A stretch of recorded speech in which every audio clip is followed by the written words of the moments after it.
राज्याचे उपमुख्यमंत्री अजित पवार यांचे चिरंजीव जय पवार हे राज्यातील आगामी स्थानिक स्वराज्य संस्थांच्या निवडणुकीच्या रिंगणात उतरणार असल्याची माहिती समोर आली। सूत्रांच्या माहितीनुसार जय पवार हे बारामती नगर परिषदेत राष्ट्रवादी काँग्रेसकडून नगराध्यक्षपदाचे उमेदवार असतील। मात्र याबाबत अद्याप कोणतीही अधिकृत माहिती समोर आलेली नाही, परंतु राजकीय वर्तुळात जय पवार यांच्या राजकीय एंट्रीची जोरदार चर्चा आहे। यापूर्वी अजित पवार यांचे ज्येष्ठ पुत्र पार्थ पवार यांनी मावळ लोकसभा मतदारसंघाची निवडणूक लढवली होती, मात्र त्यांचा दणकून पराभव झाला होता।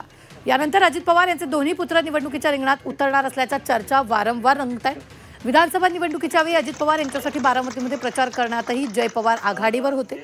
ते बारामतीच्या स्थानिक राजकारणात बरेच सक्रिय आहेत, त्यामुळे आता ते बारामती नगर परिषदेच्या नगराध्यक्षपदासाठी रिंगणात उतरून आपल्या राजकारणाचा नवा अध्याय सुरू करण्याची ही शक्यता आहे। अजित पवारांच्या राष्ट्रवादीने कोणाला कॅन्डिडेट द्यायचा हा त्यांचा अंतर्गत प्रश्न आहे। आपण कसं एका सशक्त लोकशाहीमध्ये कोणी कुठल्याही पक्षाने कोणाला कॅन्डिडेट द्यायचा हा त्यांचा प्रश्न आहे। इच्छुक पक्षामध्ये कोणी होऊ शकतं, त्यात ते इच्छुक झाले असतील तर त्यांचं नाव इथल्या बारामतीतल्या पदाधिकारी कार्यकर्त्यांनी नागरिकांनी घेतलं असेल तर त्यामध्ये काही गैर आहे असं मला तरी वाटत नाही।